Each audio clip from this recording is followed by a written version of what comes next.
Pensando então no relacionamento sério com Deus, quais são os votos que a gente precisa? Muito simples, bem pequeno, prometo que não vou demorar hoje, vou ser bem sucinto, para a gente orar mais, cear nessa noite. Mas como todo relacionamento, gente, o que você espera de um relacionamento sério com alguém? Fala uma coisa aí.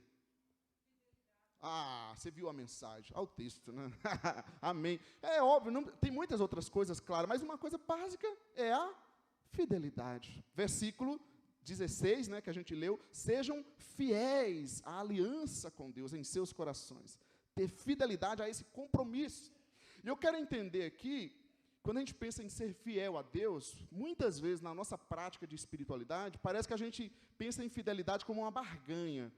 Pensa no lado, por exemplo, da contribuição. Ó, Deus, eu estou dando então meu dízimo aqui. Tipo assim, eu sou dizimista, o senhor não vai deixar eu passar nenhum problema. O senhor tem que mandar a benção aí. E isso não é a fidelidade conforme a palavra de Deus explica. Não é isso. É fidelidade por dever.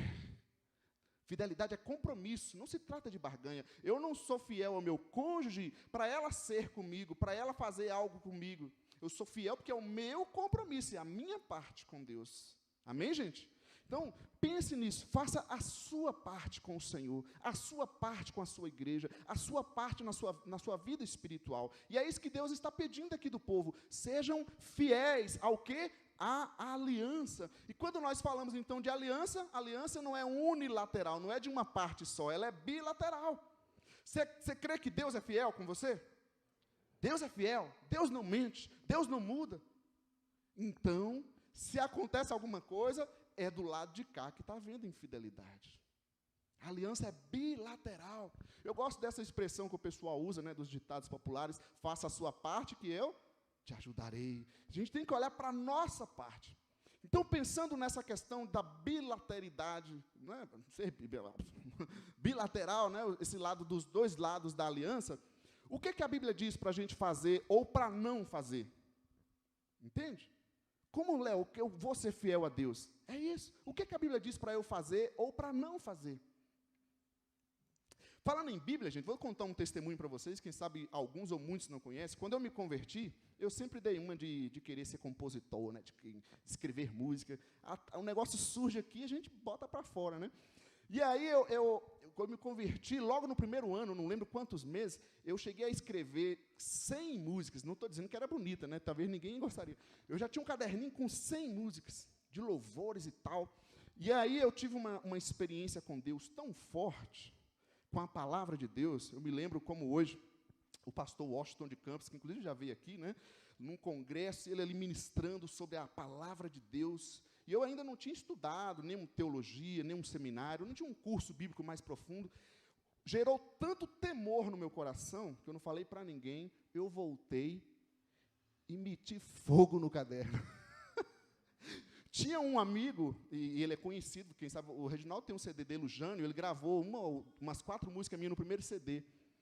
No segundo, ele ia gravar 8 músicas. E ele falou, Léo, mas e agora? O que eu faço? Falando, não grava, pelo amor de Deus. Pois eu tomei dele, eu fiquei com tanto temor em falar algo que eu ainda não estava preparado, não que a gente não esteja preparado, mas naquele momento gerou um temor muito grande. Então, pensar nisso, na palavra de Deus, ser fiel ao Senhor, conhecer a sua palavra para ter esse relacionamento com Deus. Amém, gente? Não estou dizendo que você fazer isso, foi a minha experiência, tá? Fique tranquilo. Então fala, sejam fiéis, e para a gente ser fiel, ele diz, deixem de ser obstinados, teimosos. O que atrapalha a nossa fidelidade? A teimosia. Porque Deus fala, Deus está mostrando, e a gente insiste em ser teimoso. Está vendo que esse negócio não está dando certo. O Danilo falou da saúde, né? Você está vendo seus exames, olha como é que está a saúde, e você teima em não querer fazer atividade física. Ah, eu não consigo, eu tenho preguiça, eu não tenho tempo. Vai teimando que você vai ver. Né, gente? Isso é teimosia, é o que a palavra está dizendo aqui, ó. Deixem de ser obstinados, sejam fiéis. Para de teimosia. Ok, pessoal? Amém, gente? Às vezes a gente é tão teimoso, aí o irmão mais experiente está falando com você, alguém está te dando um conselho, e a gente quer ser melhor, quer saber mais do que todo mundo. Eu falo que às vezes a gente quer ser melhor até do que Deus, quer saber mais do que Deus. Tem gente que é mais inteligente do que Deus, né? Porque Deus está mostrando de todo jeito e a gente está teimando. Então, ser teimoso atrapalha a nossa fidelidade ao Senhor. E aí no versículo 17 continua, olha o que ele faz agora no texto. Por que da fidelidade? Aí ele vem agora para Deus. Pois o Senhor, o seu Deus, é o Deus dos deuses, o soberano dos soberanos. Então ele mostra agora quem é esse Deus. Sejam fiéis, por quê? Sabe quem é o seu Deus? Ele é o Deus soberano. Se ele é esse Deus, quem deve ser seus discípulos? Olha o que a gente pensa na fidelidade. Se o Deus que nós servimos é esse Deus que nós cantamos aqui, que reina sobre toda a terra, que é o soberano, que é o Deus todo-poderoso, quem são os discípulos, os adoradores, os fiéis desse Deus? Ele não é uma imagem, ele não é uma religião, ele é o Criador de todas as coisas, ele é o Senhor de todas as coisas, ele é o Senhor da nossa vida. Pois o Senhor é o seu Deus, é o Deus dos deuses, o soberano dos soberanos. Se o nosso Deus é qualquer coisinha, é qualquer religiosidade, então não seja fiel. Mas se é o que a Bíblia está dizendo, que a palavra de Deus está dizendo, gente, vamos ser fiéis a Ele. Amém? Sejamos fiéis ao Senhor. E aí eu acho interessante que ele coloca duas características de Deus, né, falando de Deus aqui, mostrando a honestidade, porque às vezes a gente pensa na fidelidade só em aspectos morais, etc., né? E aqui aparece falando da honestidade. Deus é esse Deus grande, Deus poderoso e temível, que não age com parcialidade. Deus não é parcial e nem aceita suborno. Nessa sociedade corrupta que a gente vive, eu estou falando inclusive da sociedade cristã, né, de espiritualidade cristã, onde o camarada se torna religioso, mas não deixa a corrupção, se torna religioso, mas continua não cuidando da terra, da criação, como Danilo colocou, e assim por diante. Mas o que a palavra nos mostra aqui, um Deus honesto, que não aceita parcialidade. Um Deus honesto, que não aceita suborno. Então eu posso ter pessoas aí na Câmara, aí nos lugares, lendo Bíblia, falando de Deus, tendo o nome de todas as coisas. No Brasil é tão complicado, porque nós temos político, que o nome do político não é Letícia, tem que ser pastora Letícia. Gente, Deus da Bíblia, ele não aceita parcialidade, ele não aceita suborno. Amém, gente? Sejamos fiéis, porque o nosso Deus é um Deus honesto.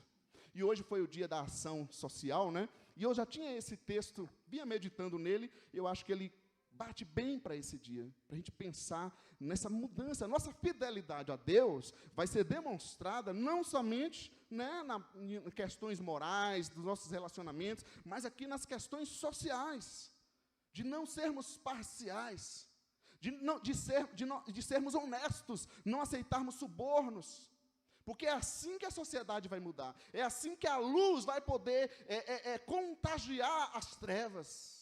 É assim que o sal vai poder salgar onde nós estamos, gente. E não tomando a forma do mundo. Aceitando que o mundo molde os nossos relacionamentos. Amém, queridos? Eu quero, então, dar alguns exemplos em outras partes da Bíblia, pensando nessa fidelidade ao Senhor. E os textos estão aqui. Por exemplo, quando João Batista estava pregando, só para a gente pensar um pouquinho mais nessa fidelidade aqui, quando João Batista estava pregando, e vinha lá o povo querendo se batizar e tal, o que João Batista pediu para eles? É interessante. Versículo 11, Lucas 3:11, os textos estão ali. João respondia para eles, nesse contexto. João, o que a gente precisa fazer para ser salvo? João respondeu, quem tem 2 túnicas, reparta-as com quem não tem nenhuma, e quem tem comida, faça o mesmo. O que é isso? Solidariedade, repartir. Não é isso, gente? Agora, versículo 13 de Lucas 3:13, ele respondeu, não cobrem nada além do que lhes foi estipulado. Olha a honestidade, aquilo que deve ser feito, é isso que é feito, vamos fazer dessa forma. Lucas 3:14, continuando no texto, então alguns soldados lhe perguntaram, e nós, o que devemos fazer? Ele respondeu, não pratiquem extorsão, nem acusem ninguém falsamente, contentem-se com o seu salário. Ligado na vida social. Então, se nós somos fiéis a Deus, nós temos que mudar a nossa vida social. Não aceitar as coisas que estão, muitas vezes, comum. Não aceitar até pessoas religiosas, ou na política, ou nas lideranças da sociedade, fazendo corrupção e a gente aceitando isso. Aquele negócio do jeitinho brasileiro. Amém ou não amém, gente? Vou dar mais 2 exemplos, voltando agora para nós, como igreja. 1 Coríntios, capítulo 4, versículo 2. Eu gosto muito desse texto. O que se requer destes encarregados, das lideranças da igreja, é que sejam fiéis. Você canta muito bem, prega muito bem, recepciona muito bem, faz ação social muito bem. Em primeiro lugar, Deus está dizendo o que se requer? Que sejam fiéis ao Senhor. E fidelidade exige honestidade, exige mudança na nossa vida social. E aí um outro texto aplicando a todos nós, Jesus falando em João 14, 23, respondeu Jesus: se alguém me ama, guardará a minha palavra, meu Pai o amará, nós viremos a ele e faremos nele morada. Então o sinal da nossa fidelidade ao Senhor é a obediência, andar na presença do Senhor. Amém ou não amém? Aí a gente poderia aplicar a tantas situações e exemplos da nossa vida, pensando na nossa fidelidade. Primeiro lugar, fidelidade ao Senhor.